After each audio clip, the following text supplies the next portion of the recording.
आप सुन रहे हैं जगत गुरु तत्वदर्शी संत रामपाल जी महाराज द्वारा लिखी पुस्तक जीने की राह का पेज नंबर 35। राजा ने आज्ञा का पालन किया। जेल में सेठ जी को 20 दिन बंद हुए हो गए। निर्बल हो गया। संत जेल में गया, प्रत्येक बंदी से मिला। सेठ जी को देखकर संत ने पूछा, कहाँ के रहने वाले हो, क्या नाम है? सेठ बोला, हे महाराज, आपने पहचाना नहीं, मैं किरोड़ी मल हूँ, चंदन की दुकान वाला। संत जी बोले, अरे किरोड़ी मल, तुम दुर्बल कैसे हो गए? कुछ खाते पीते नहीं? अरे फलों की टोकरी भी भरी है, दूध का लोटा भरा है, थाली में हलवा खीर रखी है। सेठ जी बोले, हे महाराज, मौत की सजा सुना रखी है। कसम खाकर कहता हूं कि मैं निर्दोष हूं, बचा लो महाराज, मेरे छोटे छोटे बच्चे हैं। संत जी बोले, भाई मरना तो सबने है, फिर क्या डरना, खा पीकर मौज कर। सेठ जी ने सलाखों में से हाथ निकालकर चरण पकड़ लिए। बोला, बचा लो महाराज, कुछ ना खाया पिया जाता, चांदनी चौदस दिखे से। संत ने कहा, सेठ किरोड़ी मल, जैसे आज तेरे को चांदनी चौदस को मृत्यु निश्चित दिखाई दे रही है, इसी प्रकार साधु संतों को अपनी चांदनी चौदस दिखाई देती है, चाहे 40 वर्ष बाद हो। आप अध्यात्म ज्ञानहीन प्राणी मस्ती मारते हो और अचानक मौत ले जाती है, कुछ नहीं कर पाते। ऐसे ही मुझे अपनी मृत्यु का दिन दिखाई देता है, जो 40 वर्ष बाद आना है। इस कारण से खाना पीना ठीक ठीक ही लिया जाता है। मस्ती मन में कभी नहीं आती, परमात्मा की याद बनी रहती है। आपकी ज्ञान की आंखों पर अज्ञान की पट्टी बंधी है, जो सत्संग में खोली जाती है, जिससे जीने की राह मिल जाती है, मोक्ष प्राप्त होता है। संत ने राजा से कहकर सेठ को बरी करवा दिया। सेठ ने नाम लेकर कल्याण करवाया। विवाह के पश्चात की यात्रा। विवाह के पश्चात पति पत्नी का कर्तव्य बन जाता है कि एक दूसरे पर अपना विश्वास कायम रखे। भावार्थ है कि दोनों जति सती की मर्यादा का निर्वाह करें। पति को अटल विश्वास हो कि मेरी पत्नी अन्य पुरुष को कभी समर्पित नहीं हो सकती, चाहे वह कितना ही सुंदर तथा धनी हो। इस प्रकार पत्नी को अटल विश्वास हो कि मेरा पति अन्य औरत से प्रभावित होकर मिलन नहीं कर सकता, चाहे स्वर्ग से कोई अप्सरा भी आ जाए। एक कथा, एक फौजी जवान था। उसकी पत्नी सती यानी पतिव्रता थी। यह बात उसने अपने साथियों को फौज में बता दी। यह बात राजा के मंत्री शेर खान, जो कि मुसलमान था, उसके पास पहुंची तो उसने राजा को बताई और इस झूठ सच की जांच करने की प्रार्थना की। राजा ने सभा लगाई तथा उस फौजी चाप सिंह चौहान को बुलाया।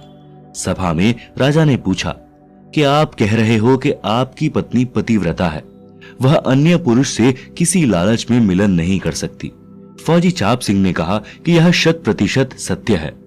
राजा ने कहा कि यदि झूठ पाई तो? फौजी ने कहा कि जो सजा आप दे मंजूर होगी। आप सुन रहे हैं जगत गुरु तत्वदर्शी संत रामपाल जी महाराज द्वारा लिखी पुस्तक जीने की राह का पेज नंबर 36। शेर खान मंत्री ने कहा कि राजा जी, यह परीक्षा मैं स्वयं करूंगा। राजा ने कहा कि ठीक है। चाप सिंह ने कहा कि मेरे विवाह के समय मिली सुहाग की निशानी, एक पटका यानी कपड़े का परना तथा कटारी यानी बड़ा चाकू मेरी पत्नी नहीं दे सकती। यदि शेर खान यह ले आया तो मैं हार मान लूंगा तथा मेरी पत्नी के शरीर का कोई चिन्ह बता देना, मैं मान लूंगा कि मेरी पत्नी धर्म से गिर गई है। शेर खान ने चाप सिंह के नगर में जाकर एक मुखबिर स्त्री से कहा कि एक चाप सिंह फौजी की पत्नी रहती है, उसके साथ मेरा मिलन करा दे, तेरे को बहुत धन दूंगा। उस स्त्री ने कहा कि यह किसी कीमत पर संभव नहीं है।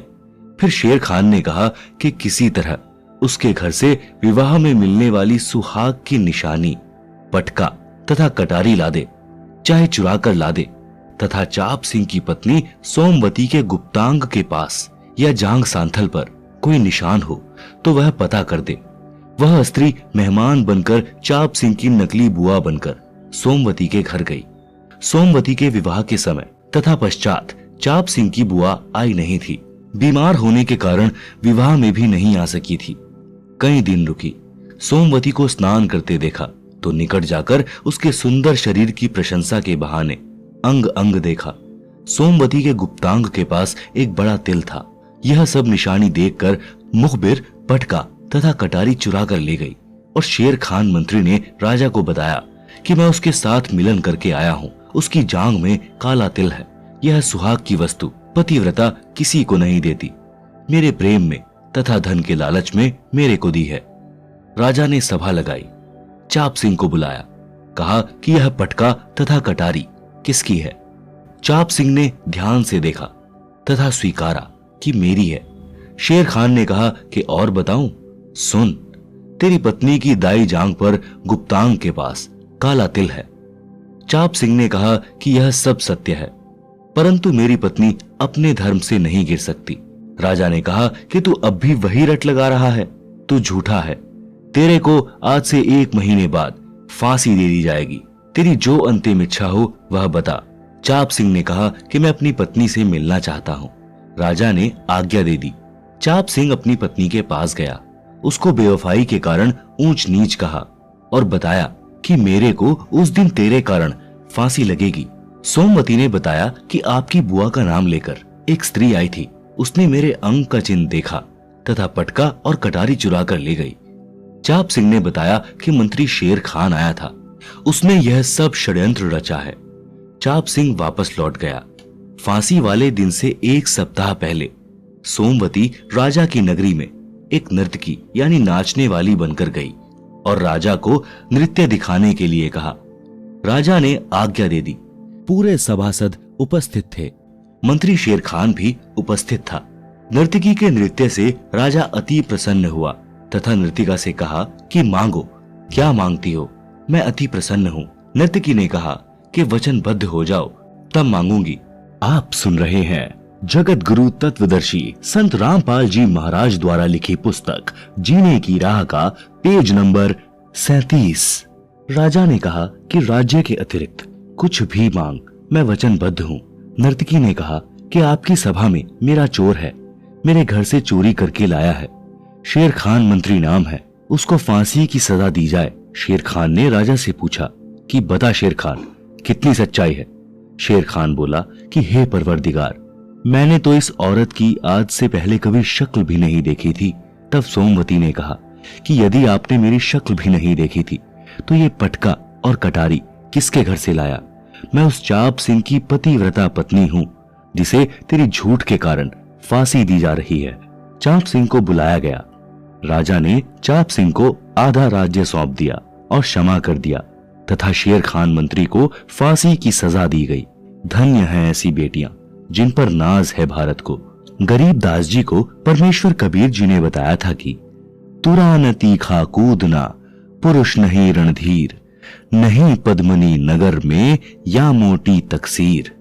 भावार्थ, कबीर जी ने बताया है कि गरीब दास जिस नगर व देश में तुरा यानी घोड़ा तेज दौड़ने व ऊंचा कूदने वाला नहीं है और नागरिक रणधीर यानी शूरवीर नहीं है, और जिस देश व नगर में पद्मिनी यानी पतिव्रता स्त्री नहीं है, तो यह मोटी तकसीर यानी बहुत बड़ी गलती है यानी कमी है। इस प्रकार का चरित्रवान स्त्री पुरुष दोनों का होना अनिवार्य है।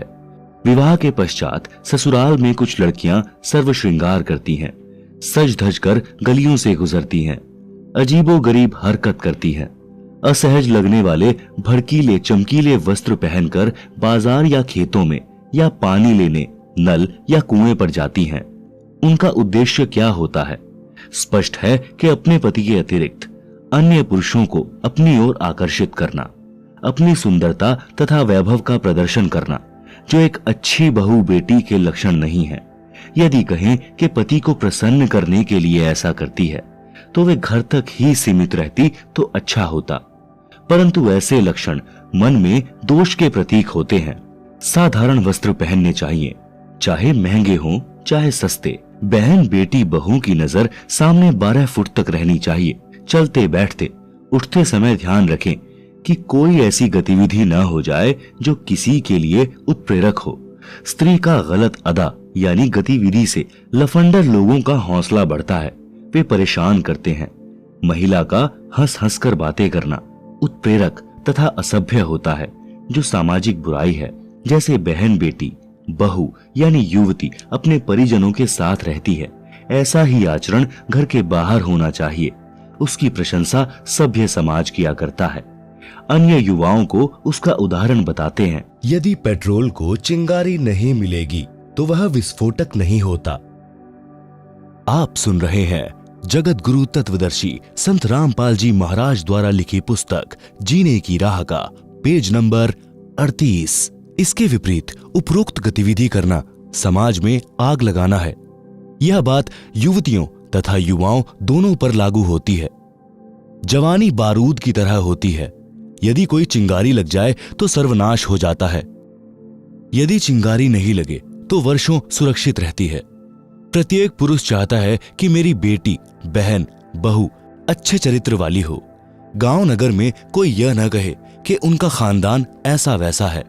जब हम किसी युवती को देखते हैं और मन में दोष उत्पन्न हो तो तुरंत विचार करें कि यदि कोई हमारी बेटी, बहन, बहू के विषय में गलत विचार करे तथा दुष्कर्म के उद्देश्य से कुछ अटपटी गतिविधि यानी व्यंग करके अपने दुष्विचारों को प्रकट करे, गलत संकेत करे, आंखों को चटकाए, मटकाए, टेढ़ी नजर से देखे, यानी ऐसी गलत हरकत करे तो कैसा लगेगा?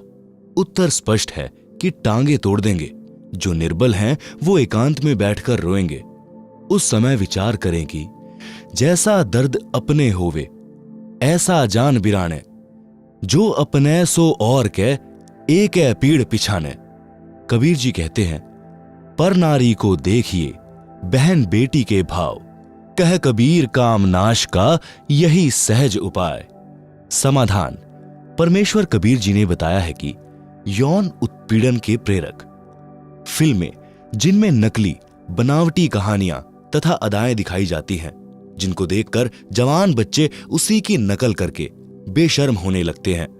जैसी गतिविधि फिल्म में दिखाई जाती है वैसी गतिविधि न घर में, न गली में, न सभ्य समाज में की जा सकती है। तो उनको देखने का उद्देश्य क्या रह जाता है? कुछ नहीं, केवल बहाना है मनोरंजन। वही मनोरंजन समाज नाश का मूल कारण है। मेरे यानी लेखक के अनुयायी बिल्कुल भी फिल्म नहीं देखते। अश्लील रागनी, फिल्मी गाने, सांग यानी स्वांग तथा अश्लील चर्चा जो निकम्मे युवा करते हैं, उनकी संगत में अच्छे युवा भी प्रेरित होकर बकवाद करने लग जाते हैं। कबीर परमेश्वर जी ने कहा है कि कथा करो करतार की, सुनो कथा करतार, काम कथा सुनो नहीं, कह कबीर विचार। भावार्थ। कबीर परमेश्वर जी ने समझाया है कि या तो परमात्मा की महिमा का गुणगान यानी कथा करो, या कहीं परमात्मा की चर्चा यानी कथा हो रही हो तो वह सुनो। काम यानी अश्लील चर्चा कभी न सुनना। कबीर जी ने यह विचार यानी मत बताया है। विशेष मंथन। काम प्रक्रिया को विशेष विवेक के साथ समझें। पति पत्नी मिलन को समाज मान्यता देता है कि आप दोनों परस्पर संतान उत्पन्न करो। सबके माता पिता ने संतानोत्पत्ति की प्रक्रिया की, जिसे संभोग कहते हैं, किया, जिससे अपना तथा अपने भाई बहनों का जन्म हुआ। तो विचार करें कि यह क्रिया कितनी पवित्र तथा अच्छी है, जिससे अपने को अनमोल मानव शरीर मिला है। कोई डॉक्टर बना, कोई सैनिक, कोई मंत्री तो कोई इंजीनियर बना है, कोई किसान बना है जिसने सबको अन्न दिया, कोई मजदूर बना जिसने आपके महल खड़े किए, कोई कारीगर बना। मानव शरीर में हम भक्ति, दान, धर्म के कर्म करके अपने जीव का कल्याण करा सकते हैं। संभोग क्रिया यह है। इसको कितना ही बकवाद करके, रागनी गाकर, फिल्मी गाने गा सुनाकर मलिन वासना रूप दें, बात इतनी ही है। यह पर्दे में करना सभ्यता है। पशु पक्षी प्रजनन क्रिया करते हैं जो खुले में करते हैं, जो अच्छा सा नहीं लगता। मानव सभ्य प्राणी है, उसको पर्दे में तथा मर्यादा में रहकर सभ्यता को बनाए रखना है। आप सुन रहे हैं जगत गुरु तत्वदर्शी संत रामपाल जी महाराज द्वारा लिखित पुस्तक जीने की राह का पेज नंबर 39। उपरोक्त विचार पढ़कर आप में किसी भी बहन, बेटी, बहू की ओर देखकर अश्लील विचार उत्पन्न नहीं हो सकते। यही क्रिया दादा दादी ने की, जिससे अपने पिताजी का जन्म हुआ। नाना नानी ने की, जिससे माताजी का जन्म हुआ।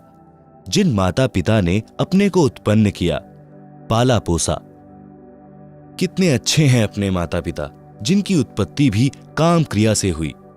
तो यह क्या अश्लील है? इसको खानाबदोश लोग अश्लीलता से पेश कर, अश्लील रंग देकर समाज में आग लगाते हैं। देश के संविधान में प्रावधान है कि यदि कोई पुरुष किसी स्त्री से छेड़छाड़ करता है तो उसे 3 वर्ष की सजा दी जाती है। यदि किसी स्त्री से रेप करता है तो 10 वर्ष की सजा होती है। कानून का ज्ञान होने से इंसान बुराई दुराचार से डरता है। कानून का ज्ञान होना आवश्यक भी है। इस तरह के पाप काल ब्रह्म करवाता है। काल कौन है जाने सृष्टि रचना में इसी पुस्तक के पृष्ठ 254 पर। फिल्म नहीं देखनी है। फिल्म बनावटी कहानी होती है जिसे देखते समय हम भूल जाते हैं कि जो इसके पात्र हैं वे रोजी रोटी के लिए धंधा चला रहे हैं। करोड़ों रुपए एक फिल्म में काम करने के लेते हैं। भोले युवक विवेक खोकर उनके फैन यानी प्रशंसक बन जाते हैं। वे अपना धंधा चला रहे हैं।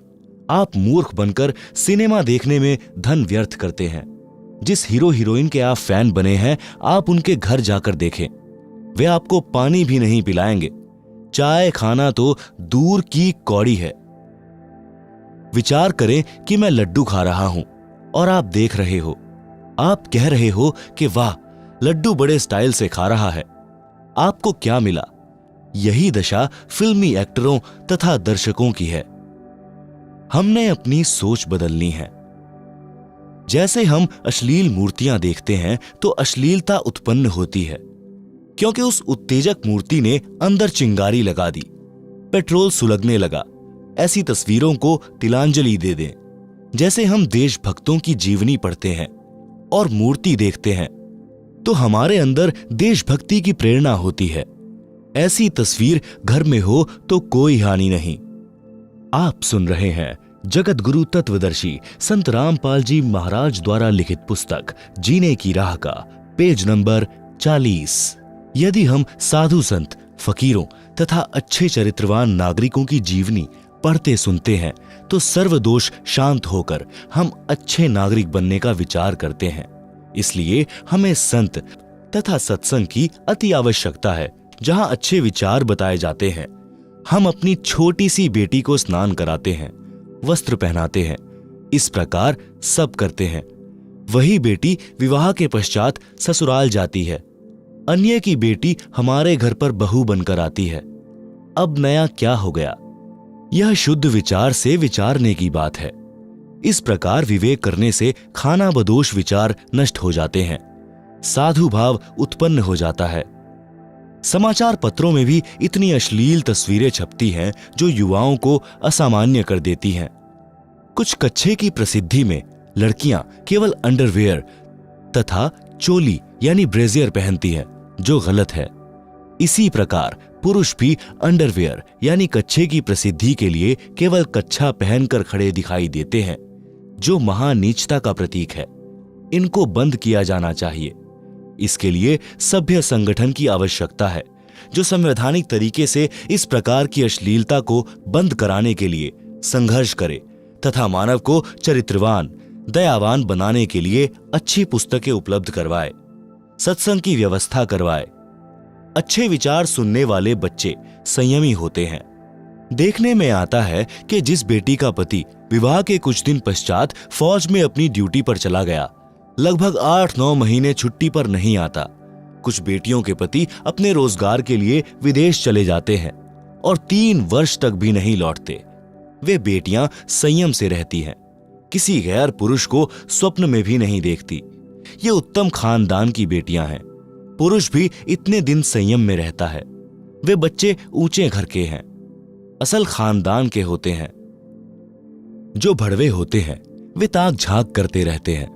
सिर के बालों की नए स्टाइल से कटिंग कराकर, काले पीले चश्मे लगाकर गली गली में कुत्तों की तरह फिरते हैं। वे खानाबदोश होते हैं। वे किसी गलत हरकत को करके बसे बसाए घर को उजाड़ देते हैं, क्योंकि वे किसी बहन बेटी को 19-21 कहेंगे जिससे झगड़ा होगा। लड़ाई का रूप न जाने कहां तक विशाल हो जाए। किसी की मृत्यु भी हो सकती है। उस एक भड़वे ने 2 घरों का नाश कर दिया। इसलिए अपने बच्चों को बचपन से ही सत्संग के वचन सुनाकर विचारवान तथा चरित्रवान बनाना चाहिए। चरित्रवान की कथा। एक शुकदेव ऋषि थे। वे श्री वेदव्यास के पुत्र थे। एक दिन वे दीक्षा लेने के उद्देश्य से राजा जनक जी के पास मिथिला नगरी में गए। राजा जनक ने कहा कि शुकदेव कल सुबह नाम दूंगा। उनके ठहरने की व्यवस्था अलग भवन में कर दी। एक सुंदर युवती को ऋषि जी की सेवा में परीक्षा लेने के उद्देश्य से भेजा। युवती शुकदेव जी के पलंग पर पैरों की ओर बैठ गई। ऋषि जी ने पैर सिकोड़कर और मोड़ लिए। युवती ऋषि जी की ओर निकट हुई तो उठकर खड़े हो गए। कहा कि हे बहन, आप अच्छे घर की बेटी दिखाई देती हो, कृपया कमरे से बाहर जाएं, नहीं तो मैं चला जाता हूं। लड़की चली गई। राजा जनक से बताया कि सुच्चा व्यक्ति है, ऐसे ऐसे हुआ। सुबह राजा जनक जी ने ऋषि शुकदेव जी से पूछा कि आपसे मिलने स्त्री आई थी। आपने उसे अंगीकार न करके अच्छे संयम का प्रदर्शन किया है। आप संयमी व्यक्ति हैं। धन्य हैं आपके माता पिता। आप सुन रहे हैं जगत गुरु तत्वदर्शी संत रामपाल जी महाराज द्वारा लिखित पुस्तक जीने की राह का पेज नंबर 41। कबीर परमेश्वर जी के विचार इनसे भी उच्च तथा श्रेष्ठ हैं। वे कहते हैं कि ऋषि शुकदेव भी आत्मज्ञानी नहीं था, क्योंकि जब युवती शुकदेव के पलंग पर बैठी तो शुकदेव ने उसे स्त्री समझकर अपने शरीर से छूने नहीं दिया और खड़ा होकर बाहर जाने की तैयारी कर दी। इससे स्पष्ट है कि शुकदेव जी को आत्मज्ञान नहीं था। विचार करें कि यदि युवती के स्थान पर युवक बैठ जाता तो शुकदेव जी क्या करते? वे उससे कुशल मंगल पूछते और पलंग छोड़कर खड़े नहीं होते। कहते कि भैया, पलंग एक ही है, आप पलंग पर विश्राम करो, मैं नीचे पृथ्वी पर आसन लगा लेता हूं। यदि युवक सभ्य होता तो कहता कि नहीं ऋषि जी, आप पलंग पर विराजो, मैं पृथ्वी पर विश्राम करूंगा। परंतु युवती होने के कारण ऋषि शुकदेव को काम दोष के कारण भय लगा। कबीर परमेश्वर जी ने बताया है कि स्त्री तथा पुरुष आत्मा के ऊपर दो वस्त्र हैं। जैसे गीता अध्याय 2 श्लोक 22 में कहा कि अर्जुन, जीव शरीर त्याग कर नया शरीर धारण कर लेता है, इसे मृत्यु कहते हैं। यह तो ऐसा है जैसे मनुष्य पुराने वस्त्र त्याग कर नए पहन लेता है। इसलिए आत्म तत्व को जान। उदाहरण, एक गांव में सांग यानी स्वांग मंडली आई। कई दिन सांग क्या, पुराने जमाने में सांग के नाटक में पुरुष ही स्त्री का अभिनय किया करते थे। एक लड़का अपने साथी के साथ पहली बार सांग देखने गया। सांग में एक लड़के को लड़की के वस्त्र पहना रखे थे। छाती भी युवा लड़की की तरह बना रखी थी। प्रथम बार गए लड़के ने अपने साथी यानी जो कई बार सांग देख चुका था उससे कहा कि देख कितनी सुंदर लड़की है। साथी बोला, ये लड़की नहीं लड़का है। परंतु प्रथम बार गया लड़का मानने को तैयार नहीं। उसको अपने मित्र की बातों पर विश्वास नहीं हो रहा था। सांग के समाप्त होने के पश्चात सांगी अपने उस स्थान पर गए जहां ठहरे हुए थे। दोनों लड़के भी उनके साथ वहीं गए। उस लड़के ने, जो लड़की का स्वांग बनाए हुए था, अपने स्त्री वाले वस्त्र उतार कर खूंटी पर टांग दिए। छाती से बनावटी दूधी उतार कर बैग में डाल दी। कच्छे कच्छे में स्नान करने चला गया। यह देखकर नए दर्शक को विश्वास हुआ कि वास्तव में यह लड़का है। अगले दिन उस लड़के दर्शक को वह लड़की के वेश में लड़के में लड़की वाली मलिन वासना दिल में नहीं आई। उसे लड़का दिखाई दे रहा था। इसी प्रकार यदि शुकदेव ऋषि को अध्यात्म विवेक से आत्मज्ञान होता तो उससे स्त्री नहीं आत्मा रूप में पुरुष समझकर कहता कि आप पलंग पर विराजो, मैं पृथ्वी पर विश्राम करता हूं। साधु, संत, फकीर इस विचारधारा से जीवन जीते हैं, साधना करके मोक्ष प्राप्त करते हैं। आप सुन रहे हैं जगत गुरु तत्वदर्शी संत रामपाल जी महाराज द्वारा लिखित पुस्तक जीने की राह का पेज नंबर 42। संगत का प्रभाव तथा विश्वास प्रभु का। एक गांव में एक व्यक्ति के विवाह को 10-12 वर्ष हो चुके थे। संतान नहीं हुई थी। उसी गांव से बाहर लगभग 2 किलोमीटर की दूरी पर एक आश्रम था। उसमें एक सिद्ध संत रहता था। वह गांव में से भिक्षा मांग कर लाता था। उसको 3-4 या अधिक दिन खाता रहता था। एक दिन वह उस घर से भिक्षा लेने गया जिस व्यक्ति को कोई संतान नहीं थी। स्त्री पुरुष दोनों ने साधु जी से पुत्र प्राप्ति के लिए चरण पकड़कर प्रार्थना की। साधु ने कहा कि एक शर्त पर संतान हो सकती है। स्त्री पुरुष ने पूछा कि बताओ। साधु ने कहा कि प्रथम पुत्र उत्पन्न होगा, 2 वर्ष होने के पश्चात मुझे चढ़ाना होगा, उसे मैं अपना उत्तराधिकारी बनाऊंगा। आपको मंजूर हो तो बताओ। उसके पश्चात लड़की होगी, फिर एक पुत्र होगा। दोनों ने उस शर्त को स्वीकार कर लिया। साधु के आशीर्वाद से 10वें महीने पुत्र हुआ। 2 वर्ष का होने पर साधु को सौंप दिया। उस समय स्त्री फिर गर्भवती थी। उसने कन्या को जन्म दिया। फिर एक पुत्र और हुआ, जिस कारण से साधु की महिमा और अधिक हो गई। उस आश्रम में युवा लड़कियों का प्रवेश निषेध था। जब वह लड़का 16 वर्ष का हुआ तो एक दिन गुरुजी को छाती में स्तन के पास फोड़ा हो गया, जिस कारण साधु जी दर्द के कारण व्याकुल रहने लगा। जड़ी बूटी बनाकर उस फोड़े पर लगाई। 4-5 दिन में वह फोड़ा फूटकर ठीक हुआ। तब साधु सामान्य हुआ। कुछ दिन के पश्चात साधु को बुखार हो गया। वृद्धावस्था व बुखार के कारण उत्पन्न कमजोरी की वजह से चलने फिरने में असमर्थ हो गया। साधु ने उस शिष्य को कभी गांव में भिक्षा लेने नहीं भेजा था, यह विचार करके कि कहीं जवान लड़का गांव में लड़कों के साथ बैठकर बुरी संगत में पड़कर कोई गलती ना कर दे, कहीं विवाह करने की प्रेरणा न हो जाए। परंतु उस दिन विवश होकर साधु ने अपने शिष्य से कहा कि बेटा भिक्षा मांग कर ला और गांव में प्रथम गली में चौथे घर से जो मिले उसे लेकर आ जाना, आगे मत जाना। लड़का गुरुजी के आदेशानुसार उसी घर के द्वार पर गया और बोला, अलख निरंजन। उस घर से एक 14 वर्षीय लड़की भिक्षा डालने के लिए द्वार पर आई तो साधु लड़का उस लड़की की छाती की ओर गौर से देख रहा था। लड़की ने देख लिया कि साधु की दृष्टि में दोष है। लड़की बोली कि ले बाबा भिक्षा। साधु बोला, हे माई की बेटी, तेरी छाती पर 2 फोड़े हुए हैं, आप आश्रम में आ जाना, तेरे फोड़े गुरुजी ठीक कर देंगे। हे माई की बेटी, आपको बहुत पीड़ा हो रही होगी, मेरे गुरुजी को तो एक ही फोड़े ने दुखी कर रखा था। यह बात लड़के साधु से सुनकर लड़की का अंदाजा और दृढ़ हो गया कि यह साधु नेक नहीं है। लड़की ऊंची ऊंची आवाज में बोलने लगी कि अपनी मां बहन के फोड़े ठीक करा ले, बदतमीज, तेरे को जूती मारूंगी। यह कहकर लड़की ने पैर की जूती निकाल ली और बोली, चला जा यहां से, फिर कभी मत आना।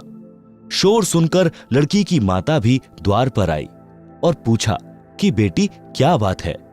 लड़की ने उस साधु की करतूत माता को बताई। माता ने पूछा कि बाबा जी कहां से आए हो। लड़के साधु ने बताया कि इस आश्रम से आया हूं, मेरे गुरुजी बीमार हो गए हैं, चलने फिरने में असमर्थ हैं, इसलिए पहली बार मुझे भिक्षा लाने भेजा है। मैं उनका शिष्य हूं। मैंने तो इस बहन से पूछा था कि तेरी छाती पर 2 फोड़े हैं, बहुत दुखी हो रही होगी। मेरे गुरुजी को तो एक ही फोड़ा हुआ था, दिन रात दर्द से व्याकुल रहते थे। वे औषधि जानते हैं, आप गुरुजी के पास जाकर फोड़े ठीक करा लो। वह साधु लड़का उसी स्त्री का बेटा था जो साधु को चढ़ा रखा था। वह लड़की उस साधु बाबा की छोटी बहन थी।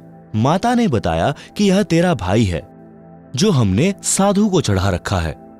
यह दुनियादारी की खराब बातों से बचा है, इसको कुछ भी पता नहीं है। जो दोष बेटी तुझे लगा वह इस तेरे भाई में नहीं है। यह तो पाक साफ आत्मा से बोल रहा था। तूने गांव के चंचल युवकों वाली शरारत के अनुसार विचार करके धमकाया। माई ने बताया कि साधु जी, मेरी बेटी की छाती पर फोड़े नहीं हैं, ये दूधी हैं, देख जैसे मेरी छाती पर है। इसका विवाह करेंगे, इसको संतान उत्पन्न होगी, तब इन दूधियों से इससे बच्चे दूध पिएंगे। साधु बच्चा बोला, हे माई, इसका विवाह कब होगा? कब इसको संतान होगी?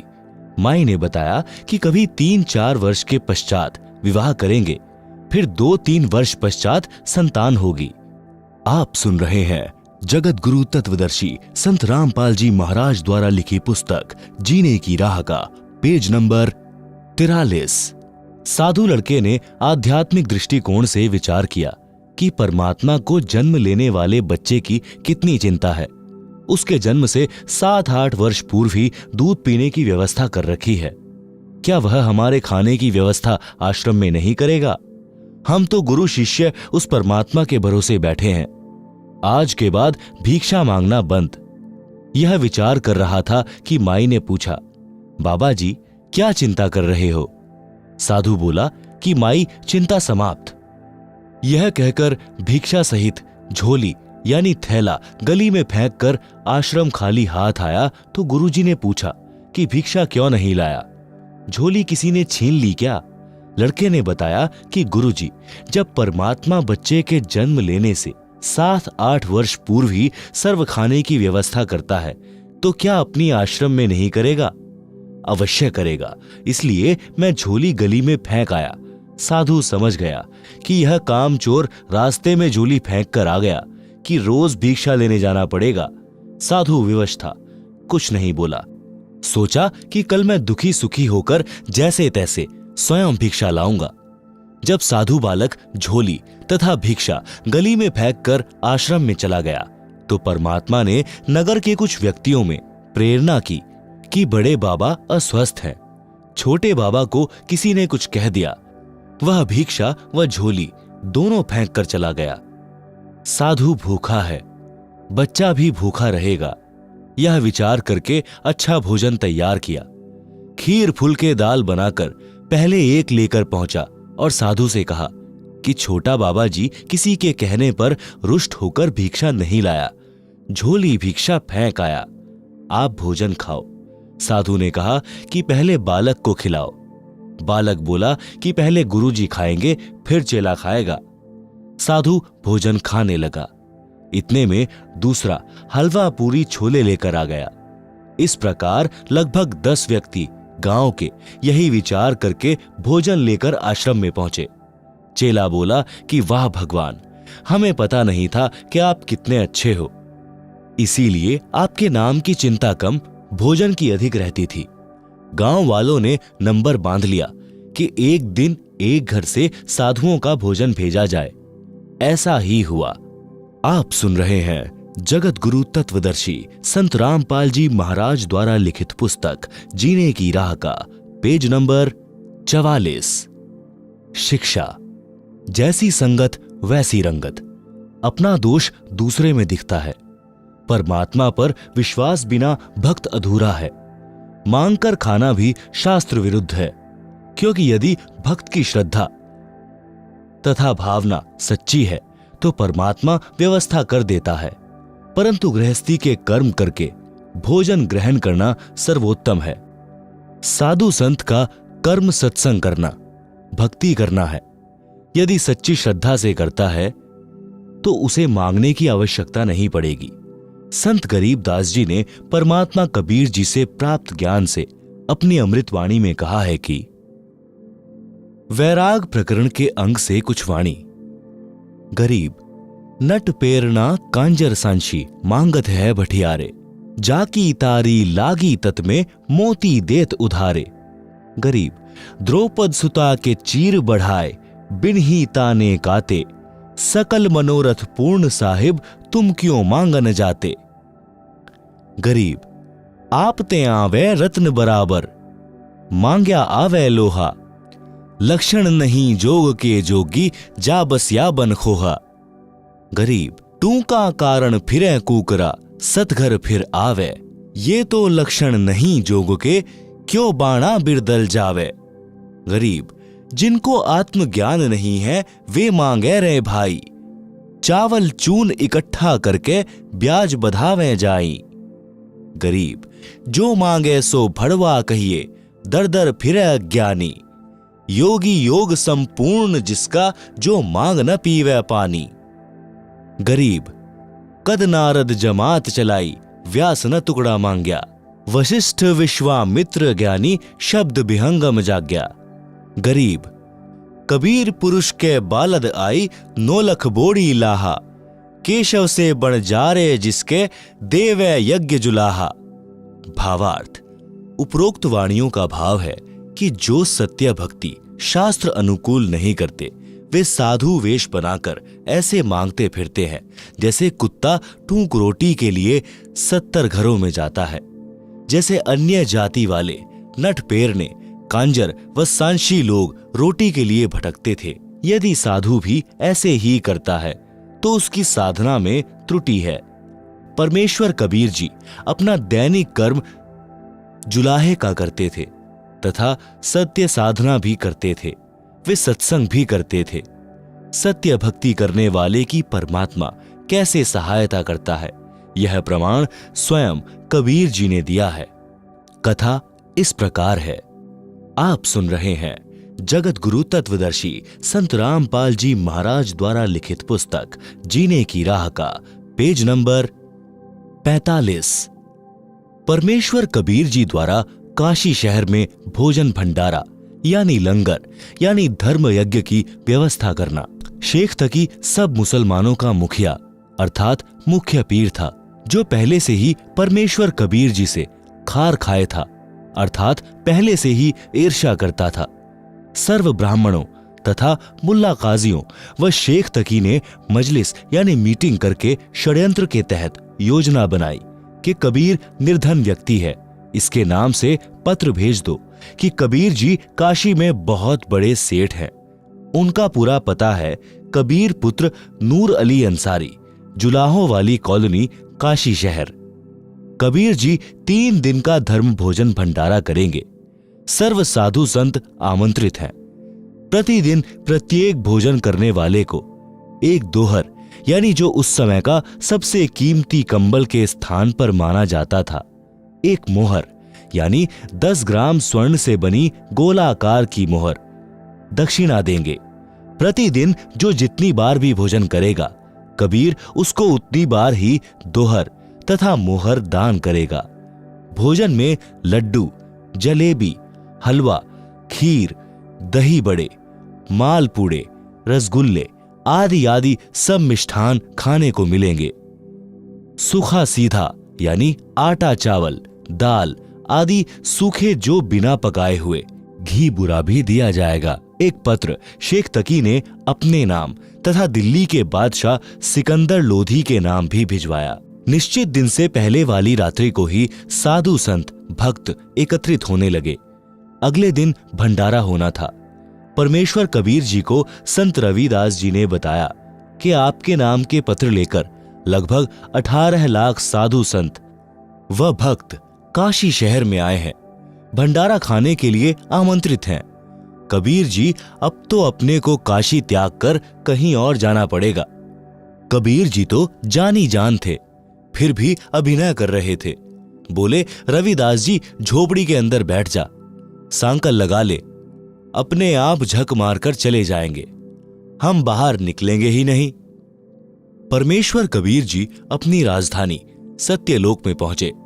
वहां से 9 लाख बैलों के ऊपर गधों जैसा बोरा यानी थैला रखकर उनमें पका पकाया सर्व सामान भरकर तथा सूखा सामान यानी चावल, आटा, खांड, बुरा, दाल, घी आदि भरकर पृथ्वी पर उतरे।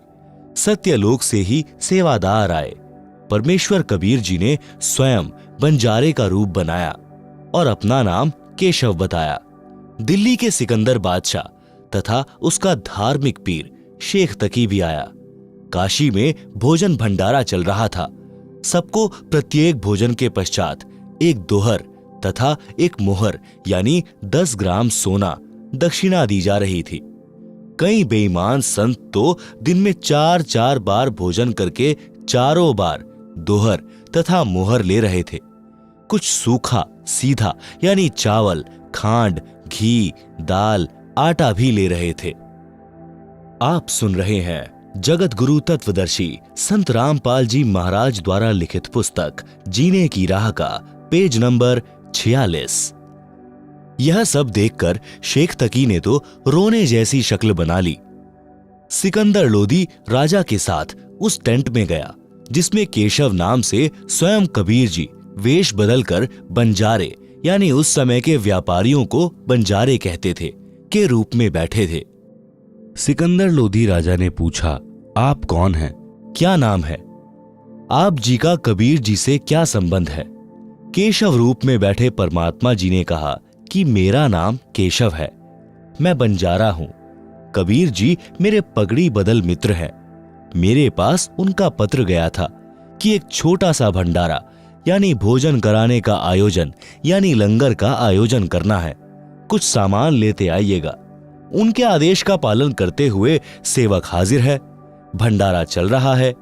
शेख तकी तो कलेजा पकड़कर जमीन पर बैठ गया जब यह सुना कि एक छोटा सा भंडारा करना है जहां पर 18 लाख व्यक्ति भोजन करने आए हैं। प्रत्येक को दोहर तथा मोहर और आटा, दाल, चावल, घी, खांड भी सूखा सीधा रूप में दिए जा रहे हैं। इसको छोटा सा भंडारा कह रहे हैं। परंतु ईर्ष्या की अग्नि में जलता हुआ विश्राम गृह में चला गया जहां पर राजा ठहरा हुआ था। सिकंदर लोधी ने केशव से पूछा, कबीर जी क्यों नहीं आए? केशव ने उत्तर दिया कि उनका गुलाम जो बैठा है उनको तकलीफ उठाने की क्या आवश्यकता, जब इच्छा होगी आ जाएंगे। यह भंडारा तो 3 दिन चलना है। सिकंदर लोधी हाथी पर बैठकर अंगरक्षकों के साथ कबीर जी की झोपड़ी पर गए। हाथी से उतरकर राजा ने दरवाजे पर दस्तक दी, कहा, परवरदिगार दरवाजा खोलो, आपका बच्चा सिकंदर आया है। कबीर परमेश्वर जी ने कहा, हे राजन, कुछ व्यक्ति मेरे पीछे पड़े हैं, प्रतिदिन कोई ना कोई नया षड्यंत्र रचकर परेशान करते हैं। आज झूठा पत्र डालकर लाखों व्यक्ति बुलाए हैं। मैं निर्धन जुलाहा कपड़े बुनकर परिवार पोषण कर रहा हूं। मेरे पास भोजन भंडारा यानी लंगर करवाने तथा दक्षिणा देने के लिए धन नहीं है। मैं रात्रि में परिवार सहित काशी नगर को त्याग कर कहीं दूर स्थान पर चला जाऊंगा। मैं दरवाजा नहीं खोलूंगा। सिकंदर सम्राट बोला, हे कादिर अल्लाह यानी समर्थ परमात्मा, मैंने आपको पहचाना है। आप मुझे नहीं बहका सकते। आपने चौपड़ के खुले स्थान पर कैसे भंडारा लगाया है? आपका मित्र केशव आया है, अपार खाद्य सामग्री लाया है। लाखों लोग भोजन करके आपकी जय जयकार कर रहे हैं, आपका दर्शन करना चाहते हैं। एक बार किवाड़ खोलकर अपने गुलाम सिकंदर को दर्शन तो दो। कबीर जी ने संत रविदास जी से कहा कि खोल दो किवाड़। दरवाजा खुलते ही सिकंदर राजा ने जूती उतारकर मुकुट सहित दंडवत प्रणाम किया। फिर काशी में चल रहे भोजन भंडारे में चलने की विनय की। जब कबीर परमात्मा झोपड़ी से बाहर निकले तो आकाश से सुंदर मुकुट आया और परमात्मा कबीर जी के सिर पर सुशोभित हुआ तथा आसमान से सुगंधित फूल बरसने लगे। राजा ने कबीर परमेश्वर जी को हाथी पर चढ़ने की प्रार्थना की। कबीर जी ने रविदास जी को साथ लिया। राजा, रविदास जी तथा परमात्मा कबीर जी तीनों हाथी पर चढ़कर भंडारा स्थल पर आए। सबसे कबीर सेठ का परिचय कराया तथा केशव रूप में स्वयं डबल रोल करके उपस्थित संत भक्तों को प्रश्न उत्तर करके सत्संग सुनाया जो 24 घंटे तक चला। कई लाख संतों ने अपनी गलत भक्ति त्याग कर कबीर जी से दीक्षा ली, अपना कल्याण कराया। भंडारे के समापन के बाद जब बचा हुआ सब सामान तथा टेंट बैलों पर लादकर चलने लगे, उस समय सिकंदर लोधी राजा तथा शेख तकी, केशव तथा कबीर जी एक स्थान पर खड़े थे। सब बैल तथा साथ आए सेवक जो बंजारों की वेशभूषा में थे गंगा पार करके चले गए। कुछ ही देर के बाद सिकंदर लोधी राजा ने केशव से कहा, आप जाइए, आपके बैल तथा साथी जा रहे हैं। जिस ओर बैल तथा बंजारे गए थे उधर राजा ने देखा तो कोई भी नहीं था। आश्चर्यचकित होकर राजा ने पूछा, कबीर जी, वे बैल तथा बंजारे इतनी शीघ्र कहां चले गए? उसी समय देखते देखते केशव भी परमेश्वर कबीर जी के शरीर में समा गए। अकेले कबीर जी खड़े थे। सब माजरा यानी रहस्य समझकर सिकंदर लोधी राजा ने कहा कि कबीर जी, यह सब लीला आपकी ही थी। आप स्वयं परमात्मा हो। शेख तकी के तो तन मन में ईर्ष्या की आग लग गई। कहने लगा, ऐसे ऐसे भंडारे हम 100 कर दें। यह क्या भंडारा किया है, महोछा किया है।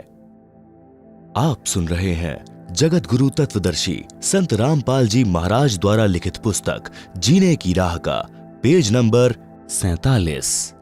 महोछा उस अनुष्ठान को कहते हैं जो किसी गुरु द्वारा किसी वृद्ध की गति करने के लिए थोपा जाता है। उसके लिए सब घटिया सामान लगाया जाता है। जग जौनार करना उस अनुष्ठान को कहते हैं जो विशेष खुशी के अवसर पर किया जाता है, जिसमें अनुष्ठान करने वाला दिल खोलकर रुपए लगाता है। संत गरीबदास जी ने कहा है कि कोई कहे जग जौनार करी है, कोई कहे महोछा, बड़े बड़ाई किया करें, गाली काढ़े औछा। शब्दार्थ, उस सभोज यानी भोजन भंडारे को देखकर नेक व्यक्ति तो कह रहे थे कि जग जौनार यानी दिल खोलकर धर्म में रुपया खर्च करके धर्म का कार्य किया है, यानी धर्म यज्ञ करके जीवन वार की है, यानी भोजन खिलाया है। जो अहंकारी दुष्ट व्यक्ति थे वे कह रहे थे कि महोछा किया है, यानी मन मार कर कम खर्च करके भंडारा किया है। सारांश, कबीर जी ने भक्तों को उदाहरण दिया है कि यदि आप मेरी तरह सच्चे मन से भक्ति करोगे तथा ईमानदारी से निर्वाह करोगे तो परमात्मा आपकी ऐसे सहायता करता है। भक्त ही वास्तव में सेठ अर्थात धनवंता है। भक्त के पास दोनों धन हैं। संसार में जो चाहिए वह भी धन भक्त के पास होता है तथा सत्य साधना रूपी धन भी भक्त के पास होता है। आप सुन रहे हैं जगत गुरु तत्वदर्शी संत रामपाल जी महाराज द्वारा लिखित पुस्तक जीने की राह का पेज नंबर 48। एक अन्य करिश्मा जो उस भंडारे में हुआ वह जीवनवार यानी लंगर 3 दिन तक चला था। दिन में प्रत्येक व्यक्ति कम से कम 2 बार भोजन खाता था। कुछ तो 3-4 बार भी खाते थे, क्योंकि प्रत्येक भोजन के पश्चात दक्षिणा में एक मोहर यानी 10 ग्राम सोना और एक दोहर यानी कीमती सूती शॉल दिया जा रहा था। इस लालच में बार बार भोजन खाते थे। 3 दिन तक 18 लाख व्यक्ति शौच तथा पेशाब करके काशी के चारों ओर ढेर लगा देते, काशी को सड़ा देते। काशी निवासियों तथा उन 18 लाख अतिथियों तथा 1 लाख सेवादार जो सतलोक से आए थे, उस गंध का ढेर लग जाता। श्वास लेना दूभर हो जाता, परंतु ऐसा महसूस ही नहीं हुआ। सब दिन में 2-3 बार भोजन खा रहे थे, परंतु शौच 1 बार भी नहीं जा रहे थे, न पेशाब कर रहे थे। इतना स्वादिष्ट भोजन था कि पेट भर भर कर खा रहे थे, पहले से दुगना भोजन खा रहे थे। उन सबको मध्य के दिन टेंशन यानी चिंता हुई कि न तो पेट भारी है, भूख भी ठीक लग रही है, कहीं रोगी न हो जाएं। सतलोक से आए सेवकों को समस्या बताई तो उन्होंने कहा कि यह भोजन ऐसी जड़ी बूटियां डालकर बनाया है जिससे यह शरीर में ही समा जाएगा। हम तो प्रतिदिन यही भोजन अपने लंगर में बनाते हैं, यही खाते हैं। हम कभी शौच नहीं जाते तथा न पेशाब करते। आप निश्चिंत रहो। फिर भी विचार कर रहे थे कि खाना खाया है, परंतु कुछ तो मल निकलना चाहिए। उनको लैट्रिन जाने का दबाव हुआ। सब शहर से बाहर चल पड़े। टट्टी के लिए एकांत स्थान खोजकर बैठे तो गुदा से वायु निकली। पेट हल्का हो गया तथा वायु से सुगंध निकली जैसे केवड़े का पानी छिड़का हो। यह सब देखकर सबको सेवादारों की बात पर विश्वास हुआ। तब उनका भय समाप्त हुआ, परंतु फिर भी सबकी आंखों पर अज्ञान की पट्टी बंधी थी। परमेश्वर कबीर जी को परमेश्वर नहीं स्वीकारा। पुराणों में भी प्रकरण आता है कि अयोध्या के राजा ऋषभ देव जी राज त्याग कर जंगलों में साधना करते थे। उनका भोजन स्वर्ग से आता था। उनके मल यानी पाखाने से सुगंध निकलती थी। आसपास के क्षेत्र के व्यक्ति इसको देखकर आश्चर्यचकित होते थे। इसी तरह सतलोक का आहार करने से केवल सुगंध निकलती है, मल नहीं। स्वर्ग तो सतलोक की नकल है, जो नकली यानी डुप्लीकेट है। एक प्रश्न, भक्ति करने के लिए घर त्याग कर जाना या घर पर रहकर भक्ति करना, कौन सा श्रेष्ठ है? उत्तर, शास्त्र विधि अनुसार पूर्ण गुरु से दीक्षा लेकर भक्ति मर्यादा का निर्वाह करते हुए आजीवन साधना करने से मोक्ष होगा। यदि घर त्याग कर वन में चले गए तो भोजन के लिए फिर गांव या शहर में गृहस्थी के द्वार पर आना होगा। गर्मी सर्दी बारिश से बचने के लिए कोई कुटी बनानी पड़ेगी, वस्त्र भी मांगने पड़ेंगे। वह फिर घर बन गया, इसलिए घर पर रहो, सत्य साधना करो, मोक्ष निश्चित है। विवाह हो या ना हो, दोनों ही भक्ति करके मोक्ष प्राप्त कर सकते हैं। कई व्यक्ति कहते हैं कि भक्ति ब्रह्मचारी जीवन में ही हो सकती है। इसका भी उत्तर है कि सत्य साधना शास्त्र अनुसार करके दोनों मोक्ष प्राप्त कर सकते हैं। आप सुन रहे हैं जगत गुरु तत्वदर्शी संत रामपाल जी महाराज द्वारा लिखित पुस्तक जीने की राह का पेज नंबर 49। उदाहरण, हम मानते हैं कि भक्त ध्रुव जी तथा भक्त प्रहलाद जी ने मोक्ष प्राप्त किया है। इन दोनों ने विवाह कराया था, बच्चे भी थे। प्रहलाद जी का पुत्र बैलोचन था, पोता राजा बलि था जिसने 100 यज्ञ की थी। भगवान ने 52 रूप धारण करके 3 कदम जमीन दक्षिणा में मांगी थी। जो कहते हैं कि ब्रह्मचारी पुरुष ही मोक्ष के अधिकारी हैं, तो विचार करें कि हिजड़े यानी खुसरे तो सदा ही ब्रह्मचारी हैं, वे तो और अधिक अधिकारी हुए। सत्य साधना करने से हिजड़े, ब्रह्मचारी, गृहस्थी तथा स्त्री सब मोक्ष प्राप्त कर लेते हैं। संत गरीब दास जी ने कबीर जी के ज्ञान को बताया है कि गरीब डेरे डांडे खुश रहो, खुसरे लहे ना मोक्ष। ध्रुव प्रहलाद पार हुए, फिर डेरे यानी घर में क्या दोष। गरीब केले की कोपीन है, फूल पात फल खाई, नर का मुख नहीं देखते, बस्ती निकट नहीं जाई। गरीब वे जंगल के रोज हैं, जो मनुष्यों बिद के जाहीं, निज दिन फिरो उजाड़ में, यू साई पावे नाही। गरीब गाड़ी बाहो घर रहो, खेती करो खुशहाल, साईं सिर पर राखिए, सही भक्त हर लाल। भावार्थ, वाणी संख्या 1 का भाव ऊपर बता दिया है। वाणी संख्या 2-3 का भावार्थ। कुछ व्यक्ति बता रहे थे कि हम संतों की खोज में पहाड़ों जंगलों में गए। एक जगह जंगल में एक साधु रहता था। उसके विषय में वहां के आसपास के गांव वाले बता रहे थे कि वह साधु पर्दे पर केले के पत्ते लंगोट रूप में बांधता है और जंगल में पत्ते फल फूल खाता है। गांव के निकट भी नहीं आता, मनुष्य का तो मुख भी नहीं देखता। देखते ही पूरी गति से भागकर जंगल में चला जाता है। लोग कह रहे थे कि जिसको भी उसके दर्शन हो जाते हैं माला माल हो जाता है। हम कई दिन तक दर्शन के लिए उस जंगल में सुबह जाते और शाम तक रहते। एक दिन भागते की पीठ पीठ दिखी, दर्शन हो जाते तो 12 हो जाते। विचार करें कि ऐसा व्यक्ति अपराधी होता है जो पुलिस से बचने के लिए ढोंग किए है। संत गरीब दास जी ने ऐसे व्यक्ति को रोज यानी नील गाय की उपमा दी है, जो आदमियों से डरकर बिदककर भागते फिरते हैं। ऐसे व्यक्ति चाहे दिन रात जंगल उजाड़ में भटको, परमात्मा प्राप्त नहीं हो सकता। वाणी संख्या 4 का भावार्थ। गरीब गाड़ी बाहो घर रहो, खेती करो खुशहाल, साईं सिर पर राखिए, सही भक्त हरलाल। भावार्थ, हरलाल जाट की कथा। गांव बेरी, जिला झज्जर, प्रांत हरियाणा में एक हरलाल नाम का जाट किसान था जो धार्मिक प्रवृत्ति का था। उसका सर्व परिवार धार्मिक विचारों वाला था। भगवा वेश में एक व्यक्ति गांव बेरी की चौपाल में रुका। उसने कुछ दिन सत्संग किया। भक्त हरलाल जी ने उनका परिचय पूछा तो पता चला कि उसके घर पर कोई नहीं है। माता पिता बचपन में चल बसे थे, भक्ति के लिए घर छोड़ा है। भक्त हरलाल जी ने निवेदन किया कि आप हमारे घर पर रहो, हमें संत की सेवा मिलेगी, आपको भक्ति का पूरा समय मिलेगा। भगवा वेशधारी ने हां कर दी। भक्त हरलाल जी के 2 मकान थे। एक में स्त्रियां रहती थी, दूसरा कुछ दूरी पर था जिसमें पशु बांधते थे, तथा पुरुष सदस्य रहते थे जिसे घेर या पौली कहते हैं। इस पौली के ऊपर एक चौबारा था। उसमें उस साधु को रहने के लिए आग्रह किया। पूरा परिवार उसकी सेवा करता, दोनों तीनों समय भोजन कराता। कुछ वर्षों के पश्चात वह संत शरीर त्याग गया। उसका अंतिम संस्कार करके उसकी यादगार अपने खेत में बना दी। आप सुन रहे हैं जगत गुरु तत्वदर्शी संत रामपाल जी महाराज द्वारा लिखित पुस्तक जीने की राह का पेज नंबर 50। श्री हरलाल जाट जी बैलगाड़ी के द्वारा व्यापारियों का सामान एक मंडी से दूसरी मंडी में किराए पर लाता ले जाता था।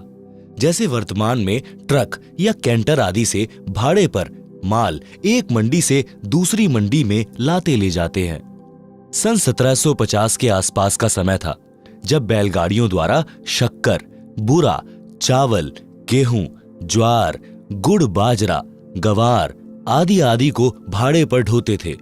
बेली से नजफगढ़ की मंडी का रास्ता गांव छुड़ानी से होकर जाता था। श्री हरलाल जी का एक बैल गोरे रंग का था जो कामचोर था। गाड़ी में चलते चलते कुछ देर बाद बैठ जाता। उसको डंडों से मार पीट करके उठाया जाता। कुछ दूरी पर फिर बैठ जाता। यह सिलसिला चलता रहा। एक दिन गर्मियों के मौसम में सुबह के लगभग 4 बजे श्री हरलाल जी नजफगढ़ की मंडी से गाड़ी भरकर लौट रहा था। गांव छुड़ानी के पास एक कुएं से कुछ दूरी पर वह बैल बैठ गया। हरलाल जी उसको डंडा मारने लगा। उस कुएं पर गांव छुड़ानी के संत गरीबदास जी स्नान कर रहे थे। उन्होंने कहा कि हे हरलाल, मत मार, गऊ का जाया है। संत गरीबदास जी जाट किसान थे। साधारण वेशभूषा जो हरियाणा की थी, धोती कुर्ता पहनते थे।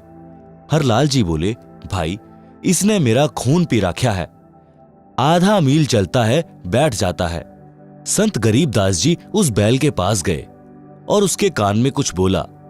उसी समय वह गोरा बैल तुरंत खड़ा हो गया। संत गरीबदास जी बोले, अब यह बैल ठीक चलेगा। श्री हरलाल जी को विश्वास नहीं हुआ। गाड़ी लेकर चल पड़ा। वह गोरा बैल दूसरे बैल से भी तेज गति से चलने लगा। छुड़ानी गांव से बेरी तक बैठा भी नहीं तो श्री हरलाल जी के आश्चर्य तथा खुशी का ठिकाना नहीं रहा। उसने घर पर अपने परिवार वालों से बताया तो उनको भी यकीन नहीं हो रहा था। उसके पश्चात हरलाल जाट गांव छुड़ानी में गया। उससे गलती यह लगी थी कि उसने उस स्नान करने वाले का नाम नहीं पूछा था। उल्टे पांव गांव छुड़ानी को चल पड़ा। विचार किया था कि शायद प्रतिदिन उसी समय स्नान करने आता होगा। इसलिए सुबह 4 बजे उसी कुएं पर पहुंचा तो संत गरीबदास जी ने पूछा कि हे हरलाल भाई, उस बैल के बारे में जानने आए हो क्या? हरलाल जी ने कहा कि आपसे कुछ नहीं छुपा है। मैं आपसे यही जानने आया हूं कि आपने क्या जादू कर दिया। वह बैल तो दूसरे से भी तेज चलता है। संत गरीबदास जी ने पूछा कि यह बता, आपके चौबारे में एक साधु रहता था, उसका क्या हाल है? मैं एक दिन उससे मिलकर आया था। उस दिन आप गाड़ी लेकर कहीं गए हुए थे। हरलाल जी ने बताया कि वह तो 4 वर्ष पहले चोला त्याग गया। उसकी यादगार यानी मेंढी भी बना रखी है। संत गरीबदास जी ने कहा कि यह गोरा बैल वही पाखंडी बाबा है। मैंने उससे ज्ञान चर्चा की थी। उसको समझाया था कि आपकी भक्ति गलत है। आप भक्ति भी नहीं करते हो, खाते हो और सो जाते हो। परमात्मा के दरबार में जब लेखा होगा तब आपको पता चलेगा। जो खा रहे हो यह देना पड़ेगा।